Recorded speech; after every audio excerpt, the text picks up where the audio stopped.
This program was recorded at the Apex International Convention and Expo in Las Vegas, Nevada. I am pleased to welcome Managing Editor Bob Bowman. One of the big topics on everyone's minds these days is sales and operations planning, S&OP. So we're going to talk about that ever-evolving world today with Karin Bursa, Vice President of Marketing with Logility. Karin, welcome to the program. Thanks, Bob. It's great to be here. So I hear that S&OP is maybe the top priority of many companies now, from say the past 12 months or so. Why the sudden surge of interest in S&OP? I think it's a real opportunity for companies to break down the silos, to get all of the groups within the operation together, focused on the same plan, and really working in an agile environment towards the same set of strategies. So the ability to bring both strategic goals for the company together with operational and tactical measures is a tremendous opportunity to boost profits and improve service. So that's what distinguishes what we now refer to as S&OP from your run-of-the-mill sales operation, which has been with companies from the dawn of time. I mean, how can we really define S&OP so that we know what we're talking about in today's modern parlance? I think the process that was initially established as sales and operations planning has evolved significantly. Certainly technology has played a role in that as well, with the availability of good, clean data, the ability to model multiple scenarios, has really changed some of the value that can come out of the process. But the real change is executive leadership. This is not an operations-only business process. This is a business process that allows the operations team, the sales team, the customer service team, the distribution team, to really provide executive management with the information they need to make the best decisions for the business. We're not talking about optimizing manufacturing planning only.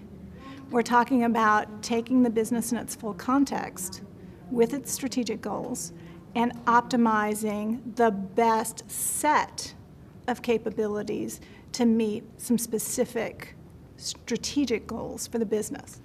That might be entering new markets, accelerating new product introductions, could be opening a new distribution center, or perhaps consolidating distribution centers. I'm curious, if S&OP takes place in so many different places in the organization, is there one individual or one level of executive that owns the process, that oversees the whole thing?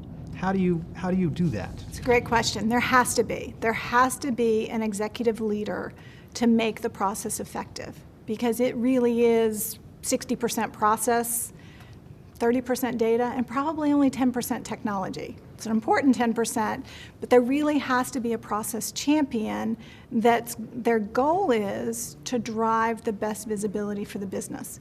That could come out of the supply chain team. It could come out of the sales team.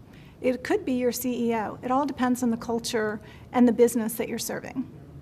Now, a number of companies, as we know, have S&OP processes, but they're described in many cases as being extremely laborious. Mm-hmm. So what advice would you have for companies that are looking to improve their S&OP processes? If you're hearing that an S&OP process is laborious, it's because it's disconnected.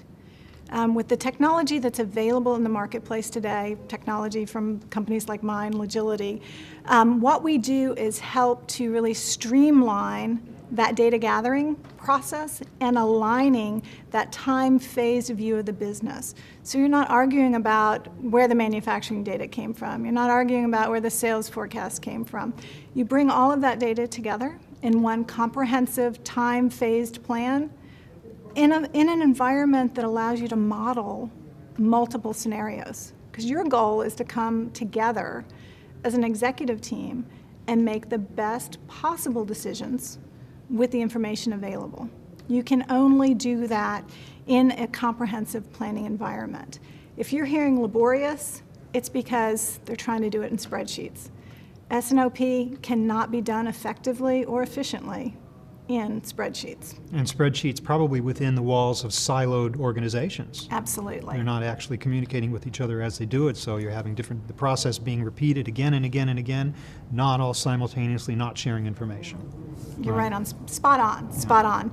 The other problem is that a lot of companies have focused on optimizing portions of the operation. So optimizing their production planning and scheduling, optimizing their inventory policies. But until they see that in the context of the full organization, the full business, they're not making an optimal decision for the company. Let's look back and forward at the same time. Okay. How has S&OP evolved, and where is it headed? So how it's evolved, I think initially it really came out of the manufacturing sector.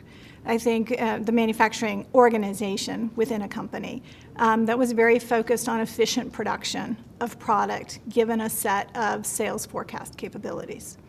I think what's really changed in the last 5 to 6 years is the demand-driven nature of companies, meaning that they're trying to get closer and closer to their end customer and understanding when the demand for those products is going to be needed in the marketplace and producing to that demand.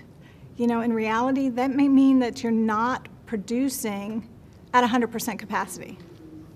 But some of the innovation, some of the looking forward that's really exciting is when you have a picture of your company and you can see where you have available capacity and you can incent your sales team to go out and sell the products that can be produced in that available capacity. That's a win-win all the way around. Your customers are going to be happy, they're going to get great service, it's going to be timely, and you're using capacity that's not currently committed. You can only do that in an integrated sales and operations planning environment.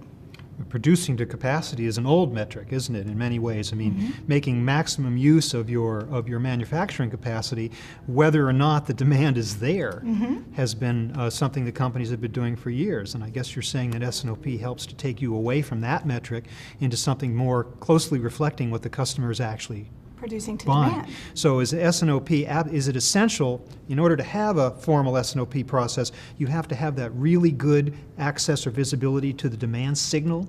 Absolutely. Yeah. And in many cases, multiple demand signals that you then bring together for one comprehensive view. So if you're in consumer goods, for example, that may be your statistical forecast.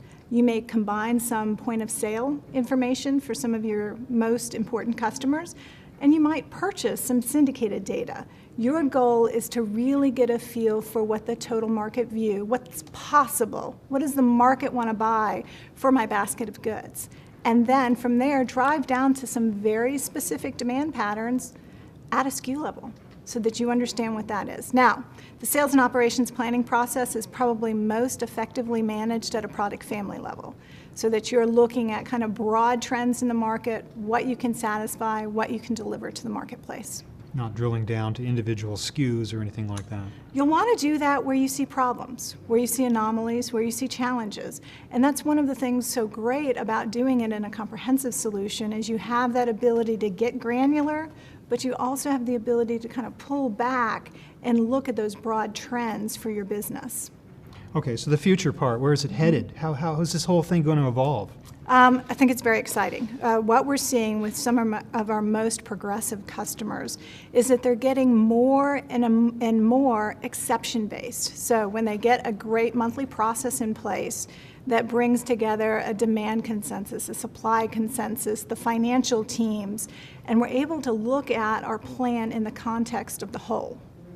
The executive team can evaluate multiple scenarios and make really good decisions about short-term and strategic needs.